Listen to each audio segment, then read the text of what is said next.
Welcome to PD Gurukuls current affair classes, जहां पर हम डिस्कस करते हैं ऐसे करंट अफेयर्स जो आपके एग्जाम्स के लिए इम्पोर्टेंट है। So let's start. फर्स्ट, आज हम डिस्कस करेंगे honorary rank promotion scheme. Next we will discuss about battery Aadhaar initiative. The third topic is inter services organisations act. The fourth topic is Advanced Authorization Scheme, and the last topic is Swachh Survekshan Gramin 2025. So, पहला हम discuss करेंगे topic honorary rank promotion scheme.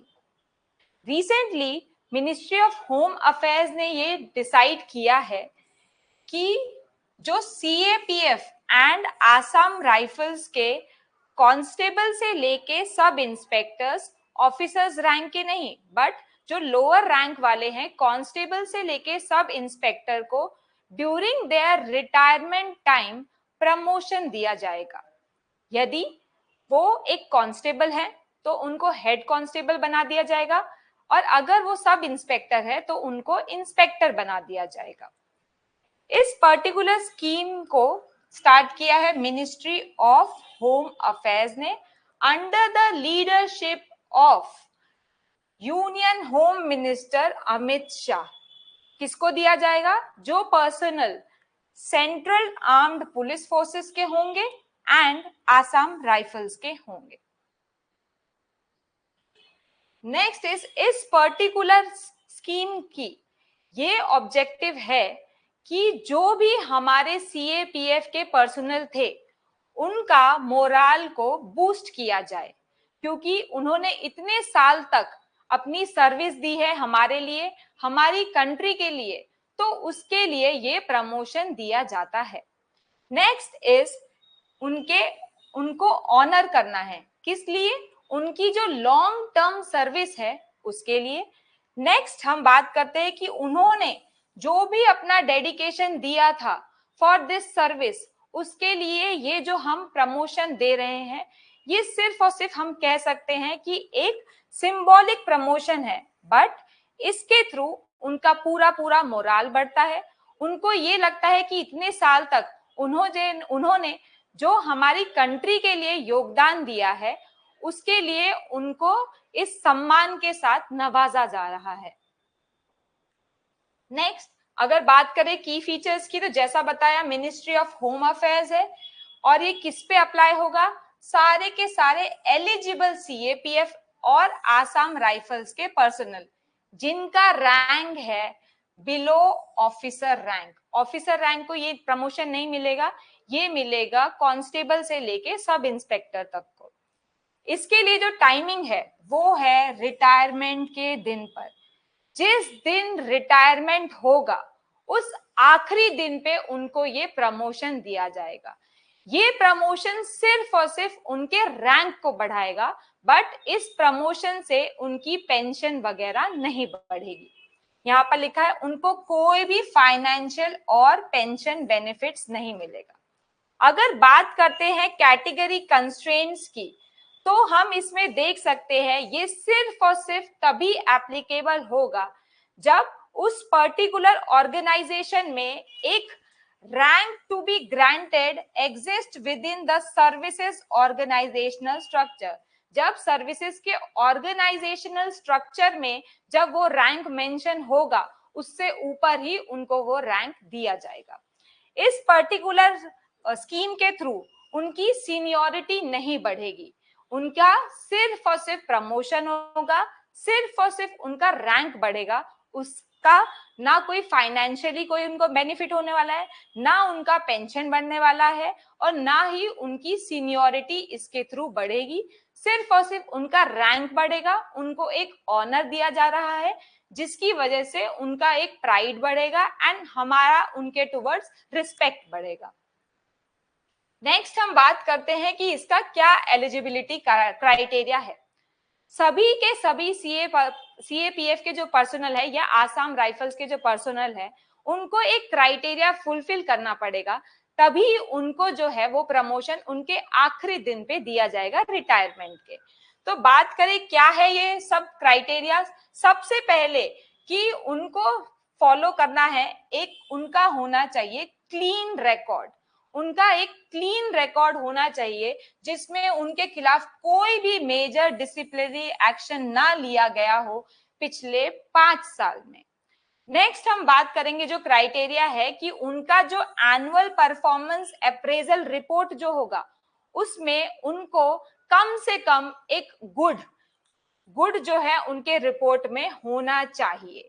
Next, उनके लिए एक integrity certification होना चाहिए, उनको मिलना चाहिए, तभी उनको ये प्रमोशन मिल सकता है। And the last one is कि उनको कोई भी डिपार्टमेंटल इंक्वायरी हुई हो उसमें से पूरा क्लियरेंस हो, कोई विजिलेंस की इंक्वायरी हो उसमें से उनको पूरा क्लियर होना चाहिए। And the last one is कि उनको उनके कमांडिंग ऑफिसर द्वारा रेकमेंड किया जाना चाहिए, तभी उनको ये प्रमोशन उनके रिटायरमेंट के दिन पे मिल सकता है। नेक्स्ट हम बात करेंगे कि हमारे यहाँ पीडी गुरुकुल में बोथ यूपीएससी एंड जीपीएससी की प्रिपरेशन होती है। ये ऑनलाइन और ऑफलाइन दोनों माध्यम से है। यदि आपको ज्वाइन करना है तो आप इस दिए गए नंबर पे कॉल कर सकते हैं। साथ ही आपको एक डिस्क्रिप्शन बॉक्स में फॉर्म मिलेगा जिसको आप फिल कर सकते हैं। एंड फिल करने के बाद हमारे जो कोऑर्डिनेटिंग मेंबर्स हैं वो आपको कॉल करेंगे एंड आपको जो भी डिटेल चाहिए, आपकी जो भी क्वेरी है उसको सॉल्व करेंगे। अगर मैं बात करूं तो अभी अहमदाबाद में हमारा एक बैच स्टार्ट हुआ है ऑन 2 जून, जिसमें हमने स्टार्ट किया है एंशिएंट हिस्ट्री। बट क्योंकि अभी डेमो लेक्चर्स चल रहे हैं तो आप उनको ज्वाइन कर सकते हैं। एंड डेमोज आपको भी मिलेंगे, 3 फ्री डेमोज। एंड यदि आपको स्कॉलरशिप चाहिए तो उसके लिए भी आप अप्लाई कर सकते हैं। यहाँ पर मिलेगी आपको अप टू 50% तक की स्कॉलरशिप। अगर बात करें अहमदाबाद में तो 2 जून को स्टार्ट हुआ है एंशिएंट हिस्ट्री का बैच। नेक्स्ट हमारे गांधीनगर ब्रांच में स्टार्ट होने वाला है from the 4 June economics. Next हम यूपीएससी की बैच भी स्टार्ट कर रहे हैं जिसका स्टार्ट हो चुका है ऑलरेडी अहमदाबाद में कल से फ्रॉम 2 जून। क्योंकि डेमो लेक्चर स्टार्ट है तो आप इनको ज्वाइन कर सकते हैं, जहां पर पढ़ाया जा रहा है art and culture. And the last one is UPSC की बैच फॉर इकोनॉमिक्स, वो स्टार्ट होगी from 4 June in Gandhinagar. Next up we have the battery Aadhaar initiative. ये पर्टिकुलर जो इनिशिएटिव है इसको शोकेस किया गया है कहां पर, at the battery summit 2025 at by Tata Elxsi. Tata Elxsi ने ये बैटरी इनिशिएटिव स्टार्ट किया है किसके साथ, विथ टाटा मोटर्स जो और Tata auto company and IIT Kharagpur के साथ। इस पर्टिकुलर स्कीम का ये मोटो है कि वो green mobility and circular economy को बढ़ाएं। इस पर्टिकुलर इनिशिएटिव ये क्या है इसके बारे में डिस्कस करते हैं। जैसे आपका आधार होता है, आपका आधार क्या होता है, आपका एक आइडेंटिफिकेशन होता है। सिमिलरली यहाँ पर बैटरी को भी आइडेंटिफिकेशन दिया जा रहा है, इसलिए इसे बोलते हैं आधार बैटरी इनिशिएटिव। यहाँ पर उसको दिया जा रहा है डिजिटल आइडेंटिफिकेशन बैटरीज को, जिसकी वजह से बैटरी की जो ट्रेसेबिलिटी है वो बढ़ जाए।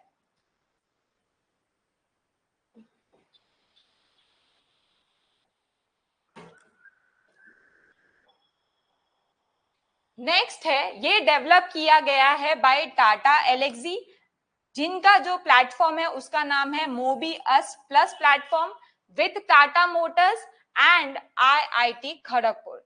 इसका ऑब्जेक्टिव क्या है, तो इसका ऑब्जेक्टिव ये है कि हर एक बैटरी को एक डिजिटल आईडी दी जाए। किस लिए, जब एक हमारी कंट्री में, क्योंकि हम मोबिलिटी मिशन को बढ़ा रहे, ग्रीन मोबिलिटी मिशन, हर जगह आप देख रहे हो कि इलेक्ट्रिक व्हीकल्स का निर्माण काफी ज्यादा हो रहा है। तो इस इलेक्ट्रिक व्हीकल्स में यूज होती हैं बैटरीज। वो बैटरीज इतने ज्यादा क्वांटिटी में बढ़ रही हैं क्योंकि यहाँ पर हमारी कंट्री में इलेक्ट्रॉनिक जो इलेक्ट्रिक मोबिलिटी मिशन है, नेशनल इलेक्ट्रिक मोबिलिटी मिशन, वो बढ़ाया जा रहा है। बट इस जो भी बैटरी है उसका प्रॉपर यूजेज नहीं होता है। कई बार खराब बैटरीज को भी लोग सेल कर देते हैं, जिसकी वजह से हमको ब्लास्ट वगैरह देखने के लिए मिलता है। और जो बैटरीज होती है उसका प्रॉपर डिस्पोजल होता ही नहीं है, इसलिए अब हर एक बैटरी को दिया जाएगा डिजिटल आईडी। उस डिजिटल आईडी की मदद से हम जो बैटरी का यूज है उसको सेव कर सकते हैं, रेगुलेटेड हम रीयूज भी कर सकते हैं और उसका प्रॉपरली हम डिस्पोजल भी कर सकते हैं। इस पर्टिकुलर इनिशिएटिव के थ्रू जो भी इंटरनेशनल स्टैंडर्ड है, जो भी ईयू जैसे के रेगुलेशन है, उसके साथ हम कहीं ना कहीं एक कंप्लायंस कर रहे हैं, उनके साथ हम तालमेल बैठाने की कोशिश कर रहे हैं।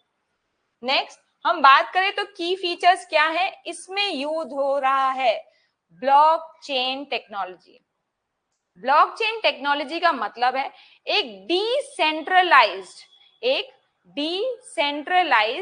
डिजिटल लेजर, जिसको बोलते हैं जो डिस्ट्रीब्यूटेड होता है, जहां पर जो भी एंट्रीज होती हैं, जो भी ट्रांजैक्शन होता है, उसको उस पर्टिकुलर लेजर में मेंशन कर दिया जाता है। और ये सिर्फ आपके लेजर नहीं, मल्टीपल लेजर, क्योंकि मैंने बोला डिस्ट्रीब्यूटेड लेजर, मल्टीपल लेजर में उसकी एंट्री हो जाती है। बिकॉज ऑफ दैट ना आपको उसको डिलीट कर सकते हो, ना आप उसको हैक कर सकते हो। इसीलिए हम बोलते हैं कि ये जो है एक सिक्योर टेक्नोलॉजी है जिसमें हम यूज करते हैं क्रिप्टोग्राफी। सिमिलरली जो ये बैटरी इनिशिएटिव है, इसमें भी ब्लॉकचेन टेक्नोलॉजी का यूज करा जाएगा, जिसकी वजह से जो बैटरीज के मिसयूज होते हैं, प्लस बैटरीज का जो डिस्पोजल है जो प्रॉपरली नहीं होता है, उसको हम कंट्रोल कर सकते हैं। नेक्स्ट इसमें बिकॉज ऑफ ब्लॉकचेन टेक्नोलॉजी ये हो जाएगा टैम्पर प्रूफ एंड हमको रियल टाइम डेटा भी मिलेगा। इसकी वजह से ट्रांसपेरेंसी बढ़ जाएगी। क्यों? क्योंकि जिसकी जो डिजिटल आईडी है बैटरी की, उसमें लिखा होगा कि इसका मैन्युफैक्चरर कौन है, इसमें क्या क्या मटेरियल्स को यूज किया है, कौन सी डेट पे ये बना है, कब इसको यूज नहीं कर रहे, A to Z जो डेटा है हमको मिल जाएगा। नेक्स्ट हम रेगुलेटरी कंप्लायंस भी कर रहे हैं, क्योंकि हम इसके थ्रू इंडिया का भी और जो इंटरनेशनल लेवल पे जो स्टैंडर्ड है, जैसे मैंने आपको बताया यूरोपियन यूनियन के स्टैंडर्ड्स, उसको भी हम फॉलो कर रहे हैं because of this initiative. Next हम इसमें सस्टेनेबिलिटी को सपोर्ट कर रहे हैं। कैसे? क्योंकि हम जो है इसमें जो वेस्ट है उसको हम ज्यादा जो वेस्ट जो है उसका प्रॉपर डिस्पोजल होगा।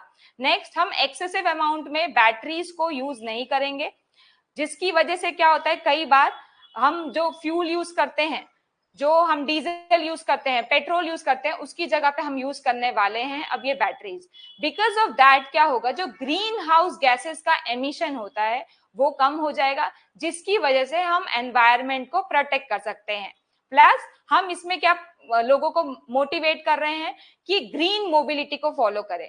ग्रीन मोबिलिटी का मतलब होता है या तो आप साइकिलिंग को यूज करो, या आप क्या यूज करो, एक पब्लिक ट्रांसपोर्ट को यूज करो, अदरवाइज आप यूज करो एक इलेक्ट्रिक व्हीकल। क्यों? बिकॉज इसकी वजह से जो ग्रीन हाउस गैसेस का एमिशन होता है वो काफी कम हो जाता है। नेक्स्ट हम बात करेंगे सर्कुलर इकोनॉमी। सर्कुलर इकोनॉमी का मतलब ये होता है कि जो हम वेस्ट जनरेट करते हैं उसको कम कर दें।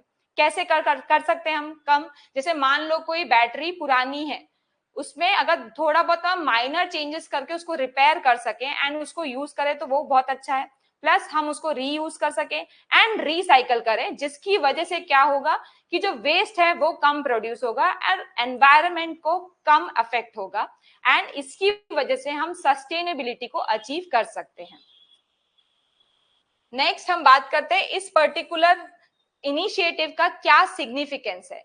तो हमने जैसा देखा कि इसके एडवांटेज क्या है कि सबसे पहले जो ओल्ड बैटरी हो गए उसका रीयूज कर पाएंगे, दैट मींस हम सर्कुलर इकोनॉमी को आगे बढ़ा रहे हैं।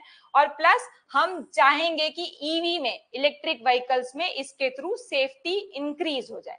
नेक्स्ट ये इंडिया का बैटरी सप्लाई चेन को काफी स्ट्रेंथन कर रहा है, काफी आगे बढ़ा रहा है, जिसकी वजह से हम जो सस्टेनेबिलिटी, जो सस्टेनेबल डेवलपमेंट के गोल्स है उसको हम कहीं ना कहीं आगे चल के अचीव कर पाएंगे। नेक्स्ट ये इको कॉन्शियसनेस इनोवेशन है, जिसके थ्रू क्या होता है कि हम खुद सोचते हैं कि कॉन्शियस हम कैसे है कि हम ज्यादा एनवायरनमेंट को अफेक्ट ना करें। एंड इसकी वजह से जैसा मैंने आपको बताया कि हमारा इलेक्ट्रिक मोबिलिटी मिशन जो प्लान है कि इंडिया में हम ज्यादा से ज्यादा इलेक्ट्रिक व्हीकल्स बनाएं, सेकेंड, हमारा ये एम है कि हम खुद से, मतलब मेक इन इंडिया जो स्कीम है उसको आगे बढ़ाएं, हम खुद से बैटरीज बनाएं। अदरवाइज क्या होता है, हमको बैटरीज जो है दूसरी कंट्री से इंपोर्ट करनी पड़ती है, जिसकी वजह से हमारा ओवरऑल जो इलेक्ट्रिक व्हीकल है उसका कॉस्ट इंक्रीज हो जाता है, जिसकी वजह से जो लोग हैं वो यूज नहीं कर पाते। क्योंकि हम ये कॉस्ट को कम कर पाएंगे, इसकी वजह से मोर एंड मोर पब्लिक जो है ये इलेक्ट्रिक व्हीकल को खरीदेगी एंड उसकी वजह से हमारा जो ये प्लान है वो बढ़ेगा। इसमें एम ये भी किया गया है कि 6 to 7 मिलियन जो है वो उतना हम एनुअली जो है अचीव कर पाए। Next up we have Inter-Services Organization Command Control and Discipline Act 2023। इस एक्ट को लाया गया था 2023 में, बट इसको पास किया गया था इन द ईयर 2024। बट हम इसको क्यों पढ़ रहे हैं आज, क्योंकि रिसेंटली इसके जो रूल्स हैं, सब ऑर्डिनेट रूल्स, उसको रिसेंटली गवर्नमेंट ने डिक्लेयर किया है। इसको कौन से सेक्शन में डिक्लेयर किया गया है, ये it is declared under section 11। ये जो एक्ट का सेक्शन 11 है वहां पर इस पर्टिकुलर रूल्स जो हैं उसको मेंशन किया है। आगे हम चल के पढ़ते हैं क्या है ये रूल्स, उससे पहले समझते हैं ये एक्ट क्या कहना चाहता है। ये एक्ट ये कहता है कि वो आईएसओ हेड्स जो हैं उनको कहीं ना कहीं ये एम्पावर कर रहे हैं ताकि एडमिनिस्ट्रेटिव और जो डिसिप्लिनरी अथॉरिटी है वो किसी भी ब्रांच के मेंबर्स पे अप्लाई हो सके। नेक्स्ट, इस पर्टिकुलर रूल्स में ये कहा गया है जो कमांड सक्सेशन है वो जब एब्सेंट होंगे तब क्या किया जाएगा। पहले हम बात करते हैं इंटीग्रेटेड थिएटर कमांड। ये एक ऐसा ग्रुप है जिसमें सभी सर्विसेज से एयरफोर्स, नेवी एंड आर्मी के जो सोल्जर्स है उनको एक पर्टिकुलर ग्रुप में रखा जाता है जिसको बोलते हैं इंटीग्रेटेड थिएटर कमांड। उनके ऊपर होते हैं ISO, that is inter services organisation वाले लोग। यहाँ पर उनका मेन एम ये है कि मान लो कभी कुछ वॉर हुआ तो उस सिचुएशन में वो चाहते हैं कि जो तीनों आर्मी है, आर्मी, एयरफोर्स और नेवी के लोग हैं वो एक साथ मिलके कहीं पर अटैक करें, जैसे हमने देखा था इन केस ऑफ ऑपरेशन सिंदूर। तो इसमें क्या होता है, ये पर्टिकुलर ग्रुप में सारे सोल्जर्स को इंक्लूड कर दिया है, बट नेवी के लिए एक अलग एक्ट है, एयरफोर्स के लिए एक अलग एक्ट है, आर्मी के लिए एक अलग एक्ट है। तो यदि हम सब पे इंडिविजुअली अलग अलग टाइप के एक्ट्स अप्लाई करेंगे तो इसकी वजह से क्या होता है, कई बार हमको डिले देखने के लिए मिलता है। इसलिए बनाया गया है इंटर सर्विसेज ऑर्गेनाइजेशन, और इसमें मेन एम ये है कि सबके ऊपर, जो भी तीनों फोर्सेस से लोग हैं, सबके ऊपर एक समान का एक्ट लगे, वो ये वाला एक्ट लगेगा एंड उसी के रूल्स यहाँ पर मेंशन किए गए हैं। इस पर्टिकुलर ग्रुप को अगर किसी को कुछ कमांड देना है तो उसको बोलते हैं कमांडिंग ऑफिसर। एंड यहाँ पर ये मेंशन किया गया है यदि कोई कमांडिंग ऑफिसर या कमांडर इन चीफ एब्सेंट है तब उनके बदले उन्होंने जिनको पावर दी होगी अल्टीमेटली वो डिसीजन लेंगे। नेक्स्ट, इससे मेन एम क्या है, सिनर्जी बनी रहे कि तीनों आर्मी, नेवी एंड एयरफोर्स के लोगों में एक तालमेल बना रहे। नेक्स्ट हम बात करते हैं कि इस एक्ट में क्या क्या दिया गया है। फर्स्ट, ये आया था कब, इन मई 10, 2024 को, एंड इसको पास कब किया गया था, ये मई 10, 2024 को, एंड ये आया था एक्ट इन अगस्त 15, 2023। इसका ऑब्जेक्टिव ये है कि तीनों जो कमांड है उसको यूनिफाई करना है, उसमें एकता लेके आनी है, जिसकी वजह से जो भी कोई इशू है, कोई भी हमको कहीं डिले हो रहा है तो वो डिले को हमको कम करना है। इसके एग्जांपल्स है जैसे अंडमान एंड निकोबार कमांड बनाया गया है, नेक्स्ट नेशनल डिफेंस एकेडमी का कमांड बनाया गया है। एंड इस पर्टिकुलर एक्ट के फीचर्स के बारे में अगर हम बात करें तो इसमें सबसे पहला है कि जो भी कमांडर इन चीफ है या हम बोलते हैं ऑफिसर्स इन कमांड, जो मैंने आपको बोला कि उस ग्रुप के जो हेड होंगे जो उनको बताएंगे कि आपको ये करना है, ये करना है, या तो वॉर के टाइम पे उनको भेजना है, पूरा ओवरऑल डिसीजन लेंगे commanders in cheap and officers in command. Plus वो भले कोई भी आर्मी के हो, regardless of army, navy and air force, उन पे ये एक्ट लागू होगा। इसका मेन एम ये है कि डिसीजन मेकिंग जो है वो क्विक हो जाए एंड इमीडिएटली जो भी कमांड का जो चेन है उसको एक सही तरीके से बनाया जाए। नेक्स्ट, अगर इसमें मेन एम क्या है कि तीनों सर्विसेज आर्मी, नेवी और एयरफोर्स के बीच में इंटीग्रेशन लिया जाए।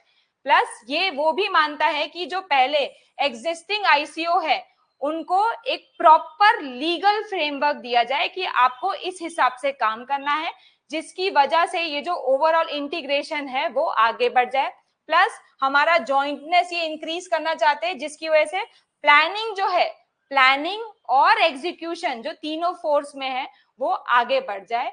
एंड इसकी वजह से जो आर्मी के एक्ट है, नेवी के एक्ट हैं वो और एयरफोर्स के एक्ट है उसमें कोई चेंज नहीं आएगा। ये एक्ट एक अलग से बनाया गया है, स्पेसिफिकली वो जो थिएटर कमांड के लोग हैं जिसमें तीनों फोर्सेस के लोग होते हैं उसके लिए ये एक्ट बनाया गया है। नेक्स्ट, इसमें मेन जो है कोई भी इमरजेंसी का प्रोटोकॉल है उसको भी मेंशन किया गया है। मैंने नेक्स्ट जो आपको बताया कि यदि कोई एब्सेंट है तो उस टाइम पे कौन सक्सेशन करेगा।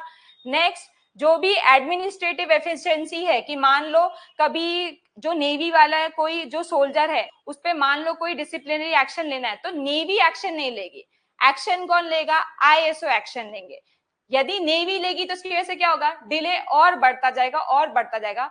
उस पर्टिकुलर डिले को कम करने के लिए, ये भी जो भी एडमिनिस्ट्रेटिव इश्यूज है उसको सॉल्व करने के लिए ये पर्टिकुलर एक्ट बनाया गया है।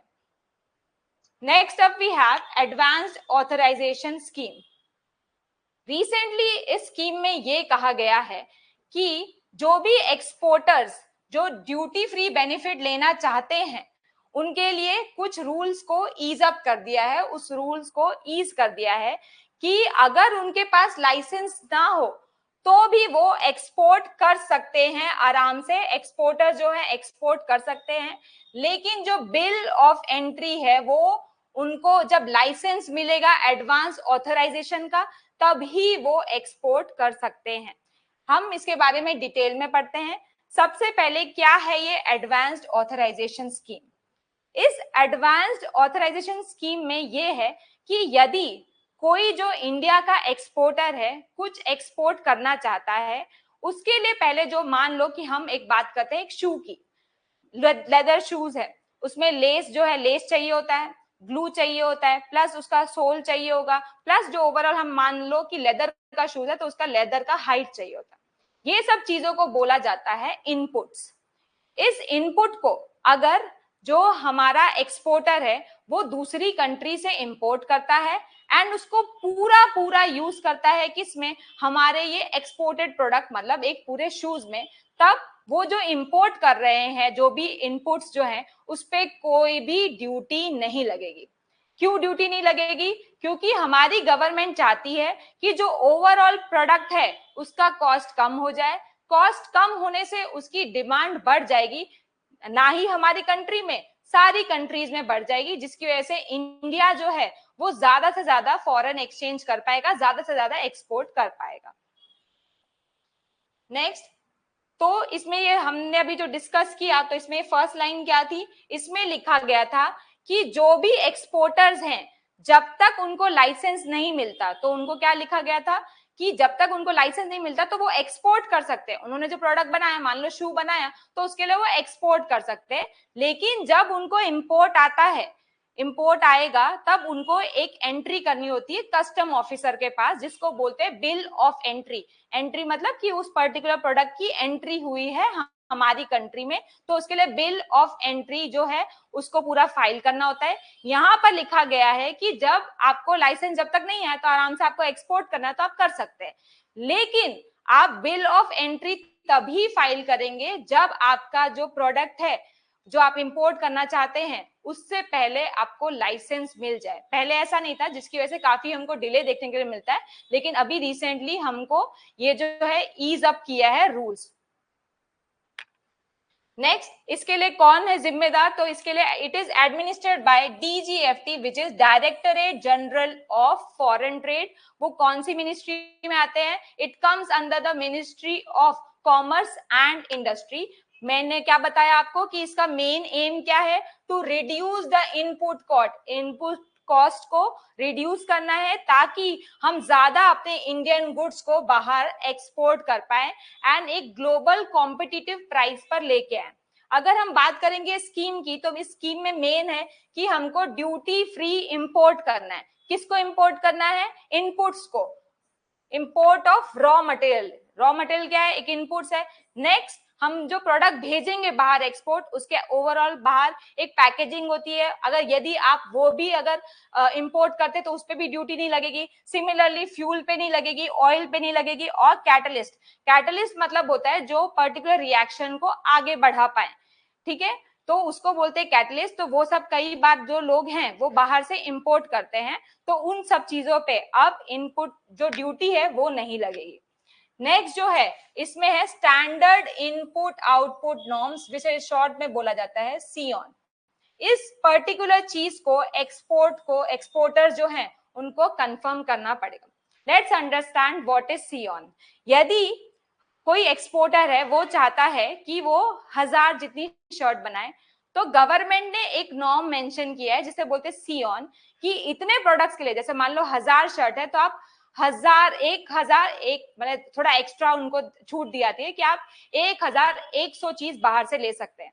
आप उसके लिए लगभग 4000 बटन बाहर से ले सकते हैं, आप उसके लिए ये चीजें ले सकते हैं। तो पूरा गवर्नमेंट ने मेंशन किया होगा, तो उसी नॉर्म को फॉलो करना है। अदरवाइज लोग क्या करते हैं, एक्स्ट्रा इंपोर्ट कर लेते हैं एंड देन उसका यूज जो है वो नहीं करते, या तो अपने मकसद के लिए, अपने पर्टिकुलर प्रॉफिट के लिए वो चीजें यूज करते हैं। इसलिए गवर्नमेंट ने एक नॉर्म बना के रखा है। कभी कभी एड हॉक नॉर्म्स भी लगते हैं। क्यों एड हॉक नॉर्म्स? क्योंकि कई बार जो है ना, नए टाइप के प्रोडक्ट्स लोगों को बना के बाहर भेजने होते हैं, या तो किसी का कस्टमाइजेशन कोई डिमांड होगा, उस टाइम पे जो है वो जो पर्टिकुलर एक्सपोर्टर है वो गवर्नमेंट से परमिशन ले सकता है एंड तब उसके लिए एक टेम्पररी नॉर्म्स बनाए जाते हैं जिसको बोला जाता है एड हॉक नॉर्म्स।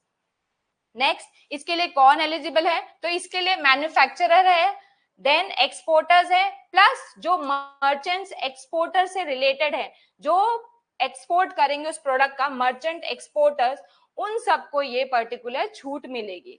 इसका मेन इंपॉर्टेंट प्रिंसिपल है फिजिकल इनकॉर्पोरेशन प्रिंसिपल। इसका मतलब है जो भी इनपुट आप ले रहे हो वो फिजिकली आपको उस पर्टिकुलर जो प्रोडक्ट है जिसको एक्सपोर्ट करना है उसमें इंक्लूड करना है। जैसे मैंने आपको बताया, लेस, ग्लू, लेदर, उसका सोल, ए टू जेड जो चीजें हैं आपने जो बाहर से इंपोर्ट की हैं वो आपको फिजिकली उस पर्टिकुलर प्रोडक्ट में इंक्लूड करना ही होगा।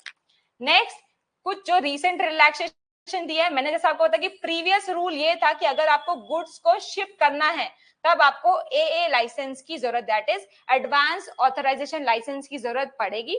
बट नाउ अगर आपको एक्सपोर्ट करना है तो ये एडवांस जो ऑथराइजेशन वाला जो लाइसेंस है वो उसकी आपको जरूरत नहीं पड़ेगी।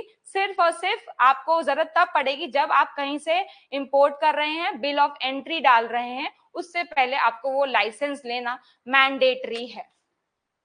तो न्यू रूल में आपको ये पूरी छूट दे दी गई है। नेक्स्ट, इसमें रिस्ट्रिक्शन भी कुछ है कि मान लो गवर्नमेंट ने कुछ, या तो डीजीएफटी ने कुछ रिस्ट्रिक्टेड प्रोडक्ट्स रखे हैं, उनकी लिस्ट बनाई है, यदि उस प्रोडक्ट को आपको एडवांस ऑथराइजेशन स्कीम में करना है तो आप नहीं कर सकते क्योंकि वो पूरा रिस्ट्रिक्टेड लिस्ट है, उसके लिए गवर्नमेंट ने बनाया है। मेन इस पर्टिकुलर स्कीम का जो इम्पैक्ट है वो चाहते हैं कोई भी एम्बिग्यूटी, कोई भी कंफ्यूजन है वो खत्म हो जाए। ओवरऑल मान लो जो एक्सपोर्टर है उसका कॉन्फिडेंस बढ़ाए, क्योंकि आज की डेट में काफी सारे लॉजिस्टिकल चेंजेस देखने के लिए मिलते हैं। बिकॉज ऑफ दैट हम ज्यादा एक्सपोर्ट नहीं कर पाते एंड वी वांट कि जो हमारे मेक इन इंडिया के प्रोडक्ट्स है उनको बाहर दूसरी कंट्री में एक्सपोर्ट किया जाए। प्लस ये जो भी कस्टम क्लियरेंस के जो भी इश्यूज होते हैं, टाइम लगता है कस्टम क्लियरेंस में, उस पर्टिकुलर चीज को भी सॉल्व करने की कोशिश की गई है। The last topic is स्वच्छ सर्वेक्षण ग्रामीण 2025। तो बात करते हैं इसके बारे में कि यूनियन जल शक्ति मिनिस्टर ने ये स्वच्छ सर्वेक्षण ग्रामीण SSG 2025 इनिशिएटिव को स्टार्ट किया है, जो है इंडिया का लार्जेस्ट रूरल सैनिटेशन सर्विस।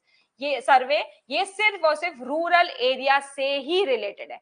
अगर बात करें इस पर्टिकुलर, क्योंकि क्या बोला जा रहा है, इंडिया लार्जेस्ट, तो लार्जेस्ट मतलब कितने विलेजेस हैं? इसमें इंक्लूड होंगे 21,000 विलेजेस जो हैं 761 डिस्ट्रिक्ट्स में and 34 states and union territories में।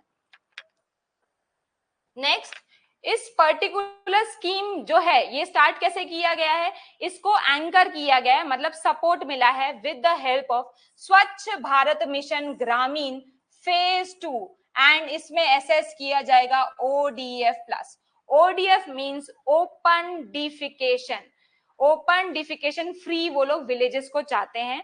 अभी आया है ODF प्लस, प्लस में इंक्लूड होता है, वैसे तो हम पहले ODF में we were only treating the solid waste but here we are treating the liquid waste as well. Liquid waste में दो आते हैं, एक आता है ग्रे वाटर एंड एक आता है ब्लैक वाटर। ग्रे वाटर मतलब एक ऐसा पानी जो आपके नॉर्मल वॉशिंग मशीन में या सिंक में जो पानी रिलीज हो रहा है उसको बोला जाता है grey water, and black water मतलब जो टॉयलेट्स में जो पानी आ रहा है उसको बोला जाता है ब्लैक वाटर। तो ODF प्लस में हम किसको, ये जो दोनों वाटर है इसका भी हमको प्रॉपर वेस्ट मैनेजमेंट करना है एंड उसी को इंक्लूड किया गया था स्वच्छ भारत मिशन के सेकेंड फेज में। अगर बात करें इसकी मिनिस्ट्री कौन सी है, तो इसकी मिनिस्ट्री होगी DDWS, that is department of drinking water and sanitation, और ये आता है मिनिस्ट्री ऑफ जल शक्ति के अंडर।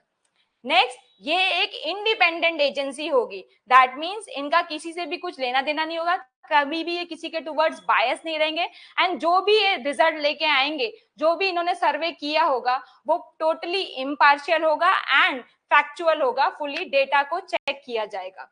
नेक्स्ट, इसके मेन ऑब्जेक्टिव की अगर बात करें तो इसमें देखा जाता है कि कितना गांव वगैरह में सैनिटेशन के लिए प्रोग्रेस हुआ है, कैसे हमारा गांव जो है वो इवॉल्व हो रहा है वो इसमें देखा जाएगा। तो ये एक टेक्नोलॉजी ड्रिवन मेथड होगा जिसके बारे में हम आगे बात करेंगे कि हम कौन सी टेक्नोलॉजी को यूज कर रहे हैं। नेक्स्ट, ये सिटीजन का भी एंगेजमेंट को स्ट्रेंथन करेगा, और प्लस कैसे सिटीजन का, क्योंकि सिटीजन क्या है वो चाहेंगे कि हम ज्यादा अच्छे से अच्छा काम करें, जो अच्छा काम करेगा उसको रिवॉर्ड दिया जाएगा एंड उसको बोला जाएगा it is the high performing village और स्टेट। नेक्स्ट, इसमें जन भागीदारी, लोगों का भी इन्वॉल्वमेंट होगा। अल्टीमेटली ये पूरा ODF प्लस से लोगों की अल्टीमेटली हेल्थ बढ़ेगी एंड हमारी कंट्री में देख सकते लोगों की हेल्थ अगर अच्छी होगी तो ओवरऑल जो उनका वर्क का जो आउटपुट होगा वो भी इंक्रीज होगा एंड प्लस जो हमारी कंट्री है उसकी इकोनॉमी बढ़ेगी। नेक्स्ट, इसके सर्वे के कुछ कुछ क्राइटेरिया और कुछ कुछ कंपोनेंट्स है। तो ये जो 2025 वाला है ये क्या करेगा, रूरल रीजन को रैंक करेगा, किसके बेसिस पे, तो चार पार्ट्स है, चार कंपोनेंट्स है। First one is service level progress. Service level progress का मतलब है कि गांव खुद सेल्फ असेसमेंट करेगा, खुद असेस करेगा एंड बताएगा कि देखो हम जो है ODF प्लस जो है ये गांव बन चुके हैं। नेक्स्ट जो है उसमें आता है direct observation of sanitation survey status of villages. उसमें क्या होगा, जाके गांव में देखा जाएगा, सेल्फ असेसमेंट नहीं होगा, गांव में जाके देखा जाएगा कि अच्छा ये सैनिटेशन में ये लोग इतना बढ़ गए हैं, इनका ये पर्टिकुलर रैंकिंग है। एंड नेक्स्ट जो है वो है डायरेक्ट ऑब्जर्वेशन। इसमें जो ओवरऑल जो हम बात करें सैनिटेशन उसका वो नहीं देखा जाएगा, इसमें देखा जाएगा वहां का इंफ्रास्ट्रक्चर। इंफ्रास्ट्रक्चर में क्या क्या इंक्लूड हो सकता है, तो यहाँ पे एग्जांपल है plastic waste management units and faecal sludge management and Govardhan जो भी यूनिट्स है उनको देखा जाएगा। And the last component is citizen feedback. कई बार ऐसा होता है कि लोग जो हैं वो जो गांव वाले हैं उनको क्योंकि प्राइस चाहिए या तो अपने गांव को आगे दिखाना है, बिकॉज ऑफ दैट वो एक गलत जो है वो आगे गवर्नमेंट को प्रेजेंट कर देते हैं रिपोर्ट की वी आर ODF प्लस। लेकिन इधर क्या है, सिटीजन को भी इन्वॉल्व किया जाएगा, सिटीजन से पूछा जाएगा कि आपका क्या फीडबैक है, आप क्या कहना चाहते हो, आपका क्यों लग रहा है कि कैसे ये आगे आपके गांव में सैनिटेशन आगे बढ़ रहा है, क्या ये जो बनाया है चीज वो सच है कि नहीं, ओवरऑल जो है वो सिटीजन का फीडबैक लिया जाएगा। अगर बात करें की फीचर्स, मैंने आपको बताया था आगे चल के हम टेक्नोलॉजी यूज करेंगे, that is geo fencing enabled data collection. जो भी डेटा कलेक्ट किया जाएगा, अगर मान लो बताया कि यहाँ पर पर्टिकुलर ये टॉयलेट बनाया गया है, यहाँ पर ये पूरा मैनेजमेंट के लिए यहाँ पर PWMU बनाया है या FSM बनाया है, तो उसको लोकेशन बेस्ड उनको सेट किया जाएगा, GPS जैसी टेक्नोलॉजी ली जाएगी और बताया जाएगा yes this is the exact location जहां पर ये बना है। तो इसकी वजह से कोई भी जो गलत चीजें हैं वो कोई भी दिखा नहीं सकता कि हमने ये बनाया है। नेक्स्ट है स्वच्छता ग्रीन लीफ रेटिंग, वो भी इंक्लूड किया जाएगा। ये दिया जाता है स्पेशली हॉस्पिटैलिटी वालों को, जैसे मान लो कोई रेस्टोरेंट हुआ, कोई छोटा सा उन्होंने कुछ खाने के लिए कोई पर्टिकुलर, या तो इसमें होटल वगैरह को भी इंक्लूड किया जाता है, तो उनका देखा जाता है वो किस तरीके से जो खाना वगैरह बना रहे हैं वहां पर किस तरीके से वो सैनिटेशन कर रहे हैं, प्लस जो उनका वेस्ट प्रोडक्ट है उसको वो किस तरीके से डिस्पोज कर रहे हैं, ये ओवरऑल देखा जाता है एंड उसके हिसाब से उनको दी जाती है स्वच्छता ग्रीन लीफ रेटिंग। अगर बात करें जो भी मान लो बेस्ट प्रैक्टिसेस हैं, कई बार क्या होता है कि एक पर्टिकुलर गांव ने बहुत अच्छा काम कर दिया, उन्होंने ये टेक्नोलॉजी यूज करी, ये करना, तो ये चीजें सिर्फ एक गांव तक सीमित नहीं रहनी चाहिए, ये चीजें लोगों तक भी आगे जानी चाहिए, अलग अलग गांव वाले लोगों को भी पता चलना चाहिए। इस हिसाब से उसको एक मैगजीन जो है जिसका नाम है स्वच्छता क्रॉनिकल्स वॉल्यूम 3 में इंक्लूड किया जाएगा, सो दैट जो अदर विलेजेस हैं, स्टेट्स हैं, उसको कॉपी कर पाए एंड वो जो है बाकी सारे स्टेट भी सोचे कि हम भी चलो एक अच्छा इनिशिएटिव ले लेते हैं, हम भी एक नई टेक्नोलॉजी लेके आते हैं, सो दैट ये इंडिया जो है ओवरऑल स्वच्छता की तरफ आगे बढ़े। नेक्स्ट हम बात करेंगे टेक्नोलॉजी इंटीग्रेशन, जैसा मैंने आपको बताया, एक तो जियो फेंसिंग टेक्नोलॉजी यूज किए गए, प्लस मोबाइल एप्स भी बनेंगे जिसमें लोगों का लिया जाएगा फीडबैक और रियल टाइम डेटा मॉनिटरिंग हो कि यहाँ पर अगर मान लो कुछ बन रहा है तो कितने टाइम में बन रहा है, सच में बन रहा है कि नहीं, वो A to Z चीजें देखी जाएगी by real time monitoring. And ये है दिया गया इंक्लूसिविटी एंड कैपेसिटी बिल्डिंग, कि हर एक गांव को इंक्लूड किया जाएगा, सबको इंक्लूड किया जाएगा, जो एकदम दूर के गांव है उनको भी इंक्लूड किया जाएगा, किसी के साथ कोई प्रकार का डिस्क्रिमिनेशन नहीं होगा। प्लस यहाँ पर कैपेसिटी बिल्डिंग की जो लोग, जैसे जो लोग मान लो चाहते हैं कि हम इसमें पर्टिकुलर काम करें, या जो भी जाके एसेस करने वाले हैं उनको एक प्रॉपर ट्रेनिंग दी जाएगी। Okay, so that's all for today. Again मैं आपको बताना चाहती हूँ कि हमारे यूपीएससी एंड जीपीएससी के बैचेस स्टार्ट हो रहे हैं, आप आके यहाँ पर ज्वाइन कर सकते हैं, आपको 3 फ्री डेमोज मिलेंगे। और यदि अगर आपको आज की जो भी पीडीएफ है इंग्लिश एंड गुजराती दोनों लैंग्वेज में मिल जाएगी, जो मेंशन किया गया है डिस्क्रिप्शन बॉक्स में। That's all for today, thank you so much, please like share and subscribe.